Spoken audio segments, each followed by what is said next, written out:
உங்களுக்கு என்ன பண்ணுது? உங்களோட கம்ப்ளைண்ட் என்ன? லெஃப்ட் ஹேண்ட் பயங்கரமா வலிக்குது. ஓகே. அண்ட் ரைட்ல வேலை செஞ்சா லெஃப்ட் வலிக்குது. அண்ட் ஃபுல் ஊதிடுது. Double the size of my right. ஆமா, ஊதி இருக்கு. இந்த இடம் அண்ட் இந்த இடம் உள்ள அப்படியே ராக் மாதிரி இருக்கு. ஹார்டா? Very hard. உங்க கை மூவ் பண்ண முடியுமா? இதுதான் சொல்றேன், இவ்வளவு மூவ் பண்ண முடியாது. இந்த ஹீட் பேட் வைக்கிறதுக்கு இங்க வைக்கணும்னா அவ்வளவு கஷ்டம். மூவ் பண்ணா என்ன ஆகும்? வலி உயிர் போயிடும். கத்துவேன். எங்க? இது ஃபுல்லா வலிக்கும். மொத்தமாவே வலிக்கும். திஸ் ஏரியா இங்க இருந்து இங்க வரைக்கும் ஸ்டாச்சு மாதிரி அப்படியே இருக்கும். ஒரு பில்லோ வைக்கிறதுக்கு இப்படி தூக்க என்னால முடியாது. இப்படி தூக்கணும். தூங்க முடியுதா இந்த வலியோட? தூங்கும்போது மட்டும் தான் எனக்கு வலி தெரியறது இல்ல. அது ஒரு நாளைக்கு 4 hours. பெரிய விஷயம். நைட்ல 4 hours. அப்பவாது உங்களுக்கு leave break கொடுத்துச்சே. Okay.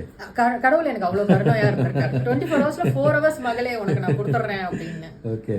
So 12 years neck and shoulder issue slowly radiating and இப்போ வந்து லெஃப்ட் கை வந்து லாஸ்ட் 1 வீக்ல இருந்து சுத்தமா தூக்க முடியல.